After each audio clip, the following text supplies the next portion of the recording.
Hey, it's Anthony with Land Title. I wanted to bring you your update for Louisville for January.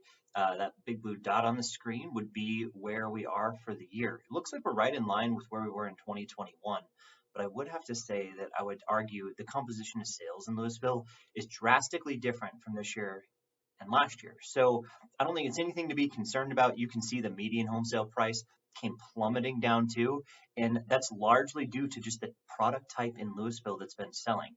Now, it's really difficult to gauge that on the data here, but you're probably just gonna have to take my word for it. This one's always fun. We had no condo sales last month, so we show a 0. So really have no way to gauge what's going on in the condo market or the townhouse market, but there's just not a lot of that product type out there in Louisville.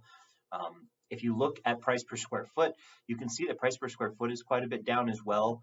I would argue the same thing, and there's just not very many sales taking place right now, and the ones that did sell just happen to be more affordable than stuff that sold this time last year, which shouldn't really surprise anyone because, well, we just don't have as many buyers, we don't have as many homes buttoned up, and it's just not a booming market with interest rates, over 6%, and they were at 3% this time last year. So no surprises there. Active units on the market, I mean, this is never really a market where we see a lot of inventory, right?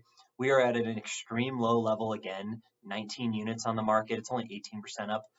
Put that in perspective, almost all the rest of the markets are minimum double. Some places have 600% more inventory than this time last year. So in a really major inventory shortage in Louisville, it just shows how much demand is really truly in Louisville all the time. Our new listings came to market. We had 17 million, 19 active, right? They're turning over every single month still. Louisville is just a really desirable place, and I really would expect it to stay that way. So nothing to be concerned at here. When we start to see homes start to sit on the market, kind of like we did in the middle of last year, I would expect that towards the middle of the summer again. We're going to stay on that same trajectory. Think, 2019. I think that's probably a really good representation of that green line right there. So we're going to see rising inventory through most of the year, unless interest rates really start to fall through Q4. Now, the pending listings, we just had 15 go under contract. We had 17 come to market. So not quite everything went under contract in a month, but we have 1 month of inventory. This is an extremely savvy seller's market here. If you get a home on the market and it's buttoned up, it's going to sell. That's all there is to it. Louisville is an incredibly desirable place. It seems to be doing better than almost anything else in Boulder County right now. So that is a really good sign for sellers out there. Buyers, you kind of just got to hang in there and stick with it.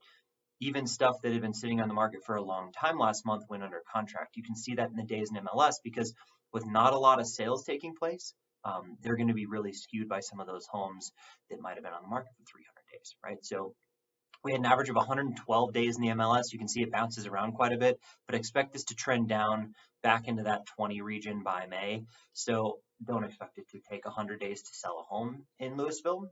Contrary to what the data is saying on average, expect it to be much more like what we saw last month at 42 days for kind of that median, right? So 13 days this time last year was the anomaly. We're not going to get back to that point because we just don't have enough buyer demand out there in the marketplace. Now, that percentage close price to list price shows 90%. Yet again, it's another one of those homes like the one that was on the market for 300 days that sold way under where it was listed because it was overpriced, and that skews the data, right? When we have 15 data points, we just don't have enough data to go on to really amortize that. So you're going to see some spikes in the data.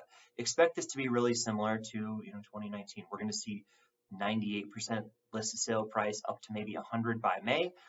So definitely some anomalies in the data here this time. This feels to me more like the Niwot market. It had so few sales and it bounces around so much because of the difference in those homes and their values in the marketplace. So if you want to dive into this more, always feel free to reach out to me. This is Anthony at Land Title. Don't forget to like and subscribe to the video, and we'll catch you next time.